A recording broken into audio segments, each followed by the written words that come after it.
Well, I wanted to talk to you about everything, about the shoes and everything. And, you know, it was so cool. And I love seeing all of the entrepreneurs who are here today who are getting things started and are thinking about how to develop ideas in this space.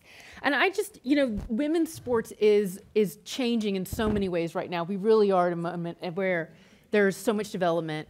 And, you know, you've seen so much. In particular, coming into the WNBA when you did, 1997, one of the absolute first people signed. A long time ago. That was a long time ago. And so much has changed. Yeah, a lot has changed. Listen, to every single woman in this room that was on this stage, just thank you. Thank you for who you are. Yeah. Thank you for your stories, your motivation. Like, I sat here and listened to a couple of you, and boy, I went from laughing hysterically to bawling my eyes out. It was a special moment. Like, I'm so thrilled and honored to be here and be in this space right now. So thank you, John, Jonathan, Eileen. Just thank you for getting me here. So listen, I wanted to really talk about, you know, the WNBA when it first started and, you know, being a mom. Like, I don't think people truly understand, like, how tough that is. Just being a mom, period, but then being a mom and an athlete on top of that. And there were not a lot of athletes at that moment when you became pregnant who had come back to play. And I think, you know, sometimes we take it for granted now because so many women have had babies and then come on to play. And so many women are playing into their 30s. But when you were playing, like, you've kind of retired in your 20s and people didn't really, you know, there were no understanding what the boundaries for women were. They were artificially low. So when you got pregnant and you were playing, what went through your head? The first thing was I took 3 pregnancy tests at home. Because I didn't believe it. I was like, no, like I couldn't, because I was traveling, I was playing, I was all over the place. And so I did 3 pregnancy tests and I was like, nah, I can't do it. So I remember I called my doctor and said, I think I might be pregnant. And she said, well, did you do a home pregnancy test? And I said, yeah, I did 3. So she was like, well, Sheryl, you could have stopped after the first, right? But you guys, I don't think you truly, like, honestly, it wasn't a matter of, am I going to have the baby or not? But it was more about, oh my goodness, like what's going to happen, right? I was the first player signed. And so I felt like I was just letting down a lot of people. The WNBA was just getting ready to start. Nike had come out with a shoe. So I was like, what's going to happen? Because to your point, it had never been done before. And I remember when I went to see the doctor and he said, yep, you're pregnant. I think at the time when I went to see him, I think I was already like 2 months pregnant or something like that. But I continued to play. I wanted to work out. I was like, that's not going to stop me, slow me down. And finally the doctor was like, you got to stop. All right, you're 8 months now. You can't play anymore. I wasn't 8 months, not really. But you know, when it's something, when it's new, right? It's something that's, I mean, it had been done before, but there was nowhere that I could go to or no one I could go to and say, listen, this league just started. I'm pregnant. I was the first player signed. Like, how do I handle that? And I didn't say anything to Nike. I didn't say anything to the league until I was in like my 3rd trimester. Because I honestly thought that Nike was going to be like, don't want you. Seriously. Right. And I also thought the league was going to say, well, like, you know, Sheryl, we needed you. We market the league around you. I just didn't know. Like, it was the unknown, so I didn't know what was going to happen. You were afraid of disappointing the people who were investing in you. But it was also important to me to be a part of the league, the inaugural season, even if I wasn't playing. So I continued to do, you know, marketing things and stuff for the league. But the first question I remember asking my doctor was, how quickly can I come back to play? And so 7 weeks after I gave birth, I came back to play. Wow. Y'all, I didn't say I was in shape.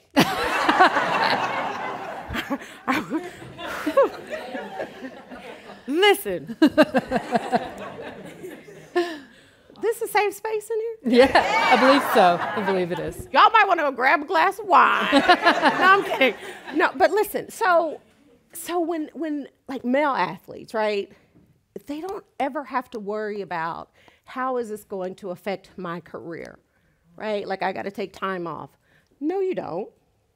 Like because your wife or your boo or your baby mom, whatever she is, like that's who's having the baby. That's whose life in that moment is being affected. But you know, it's so crazy because what you typically see though is like if an NBA player or just a professional athlete, period, if their wife is having a baby, like it's a big headline. So-and-so is missing the game for the birth of his son. Right? Right. And I'm like, well, let's talk about who's having the baby. Right, right. Are they missing a game too? Right. And so for me, when I found out, and then, you know, the doctor was like, you're good, you can go back and play.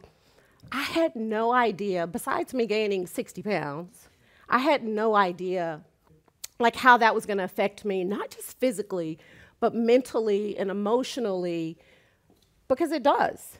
You know, one thing for me was, I was like, man, what are all these people going to say? What are they going to think? I'm letting all these people down. And then to myself, because I've always been the competitor, right? Like good enough is not good enough. I always wanted to be great. So I said to myself, like, will you be able to come back and not just compete, but be able to come back and be the best and compete with some of the best players out there? And so I had no idea, right? That 50, 60 pounds I gained, I mean, I'm running around, stuff is moving that never moved before, right? I'm breastfeeding. Cabbage leaves, I hear, are really great. Didn't know, wait, I didn't know great. about the cabbage leaves back then. But, you know, but seriously, so during a game at halftime, I remember I'm breastfeeding. So I go in the locker room before the team does so I can breastfeed my son during a game, right? It's breastfeed, and then I give him back to either his grandma or to his dad. But when I say mentally and emotionally draining, those are things that male athletes don't have to think about. And so I went to a space that no one really knows about where I questioned if I was doing the right thing. Like there was a period where like I doubted my ability to do both, to be a great mom and to be a great athlete. And also a time when, you know, I felt guilty of working and leaving my son with the nanny or with grandma. And because it had never really been done before, I didn't know who I could turn to and talk to about it. That's tough. That's a tough place to be. You're the first one to do it. But, you know, when I look at where the league is today, and I always say somebody has to be the first, right? So if I'm the guinea pig, so be it. But I always say somebody has to be the first so that the ones that come after us, they know what to ask for. They know what to fight for. They know what they need, right? And I think it's been 50 years since Title IX. And I think it's hard sometimes for young people to think back to what that was like when you were, you know, when women were first kind of entering teams and leagues and professional leagues were starting like this. But it really was like we were granted the right to play, but kind of not necessarily all of us were allowed to be there. So for example, you kind of had to apologize for, you know, if you like mental health wasn't talked about, you know, pregnancy wasn't talked about, periods weren't talked about, all of that stuff. You had to leave that behind if you wanted to be a pro athlete back then. Well, you know, yeah, because it wasn't talked about. It was just one of those things where we know you are female athletes, so if it happens, but we're not going to talk about it or discuss it. You know, back when the league first started, and I want to bring this up because I want to talk about where the league is today, because I think it's important.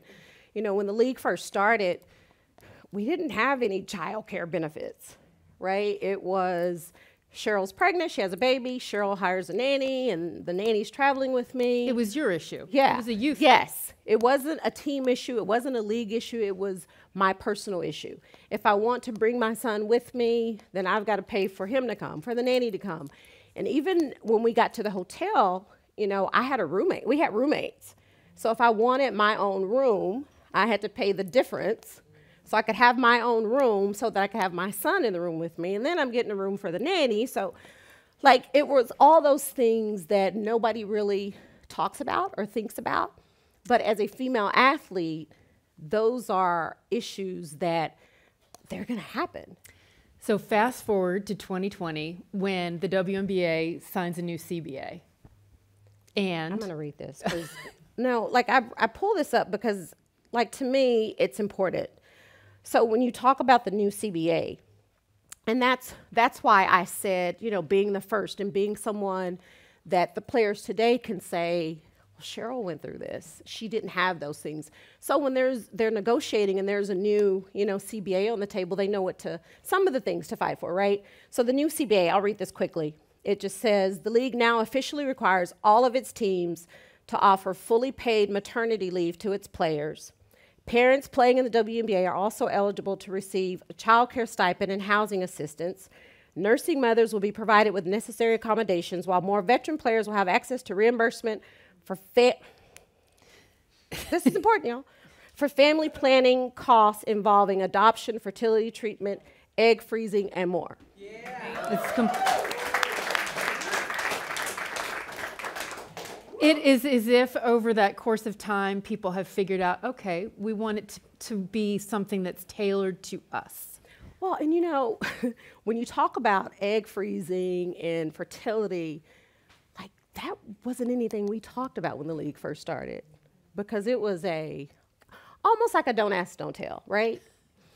But the reality is, so my husband and I decided we wanted to have a baby, right? But we have so many same-sex couples, so many women in the WNBA. There are several, like I'll sit here and name Diana Taurasi, Penny Taylor, right? Breanna Stewart.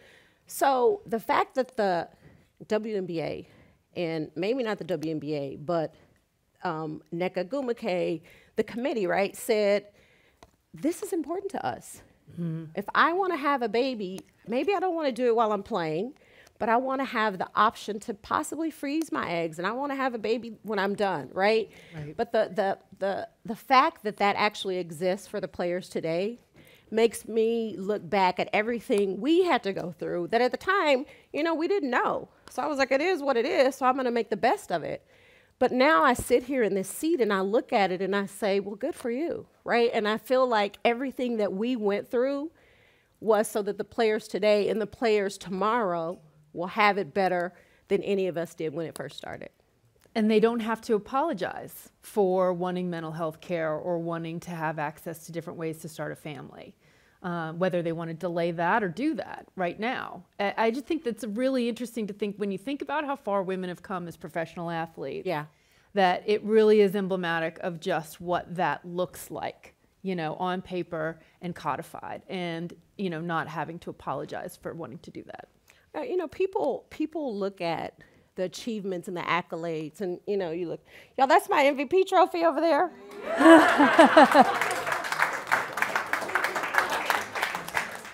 This is one of the 4 championship trophies right here. That is not. I'm kidding. I'm saying that because as much as this is special to me and is important to me, being a mom and having my son around so many incredible women, and to this day, he is now 24, will be 25 next month. But the fact that he appreciates what all of these women stand for and represent, like, that is by far more special to me than any accolade I could ever win. Yeah, right. So, and the other thing I wanted to ask you about then is the economics. We look at these shoes and we think about the economics of women's sports and how they'd kind of been put on the back burner or given second trip for so long. Do you think we're reaching a moment now where things are changing? Oh, no. Maybe I shouldn't have asked that. I think we're headed in the right direction, right? I think there's still so much more work to do. But I also, like, I'm a firm believer in control what you can control, right? And what we can control is how much we represent the game and we talk about the game and we promote the game. You know, as women, we talk about men not supporting us, but lots of times as women, we don't support each other, right? So how can we expect for men to do it if we don't do it? So yes, I think we're headed in the right direction. I think we have a long way to go. And I just think we have to, as women, if we're truly serious about growing the game and supporting each other, we have to do just that and not rely on men to do everything all the time. Damn, like, Yeah. Well, we got this. That's right. And you have people like, you know, Sue Bird and Megan Rapinoe and Serena Williams and Naomi Osaka investing in women's teams and putting money down for, we saw Haley Rosen earlier today with Just Women's Sports, and there have been a lot of women who've invested in that, athletes who've invested in that. So maybe that's part of what helps women's sports kind of break through to the next level. I mean, don't get me wrong. I think it's great when we have men supporting. I also think it's great when you have like NBA players that are constantly talking about the WNBA, because as sad as it is, if an NBA player says, watch the WNBA, people tune in and say, well, if Dwayne Wade, LeBron James, if they're saying it, then it must be good. Right.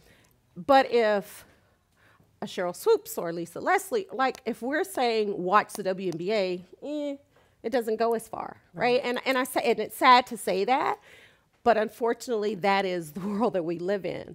But I do think if we have more, you know, Renee Montgomery, who was a former player, now is part owner and general manager of, or part owner of the Atlanta Dream. I think if we have more players who can find a way to invest in teams because we get it, you know, we lived it. So because I lived it, I feel like I can talk about it, right? The good, the bad, and everything in between. But I think the league is in a really good place right now. I think we're headed in the right direction. But I also think we have a long ways to go. So I want to end on a high note, which is talking about your career after playing. Oh. And so few Let me get ready for this. So few people actually, you know, go on to do Top Chef as their next thing. So I want to hear, there's got to be a good story out of Top Chef. So it's interesting. So we filmed Top Chef. Do you guys watch Top Chef? Anybody? So we filmed it about 5 months ago, and it just aired, I don't know, a couple weeks ago or so. But I love the theme. The theme was like prominent Texas women. So the chefs were honoring these Texas women. So it was like Ann Richards, Selena, Bessie Coleman, Babe Diedrichson Zaharias. Oh, wow. And so they then brought in female judges who are from the Texas area and are kind of special in our own, right? Yes. So we got to be judges. So each chef had to make, there were 2 chefs per Texas legend, right? So they had to make a dish, and that dish had to signify or had to represent that woman. So yeah, I got to eat a lot of food. But there was one dish they put in front of me. And so I didn't know. I was like, are we telling the truth?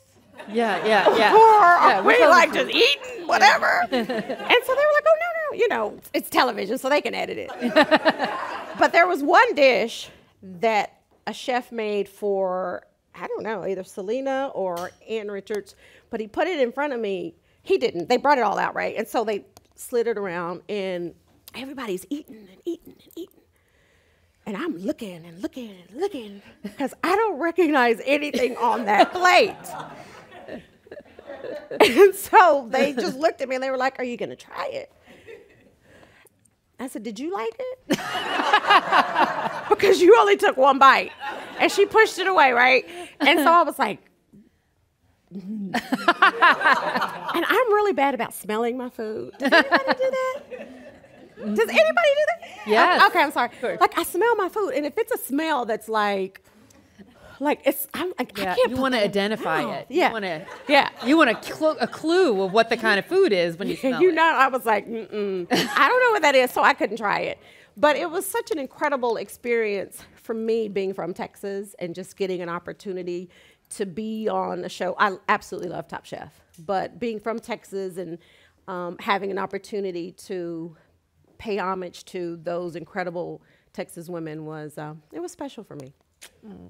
Well, thank you so much for being here tonight and for sharing that with us. You're welcome. Thank you. Thank you so much. You guys rock.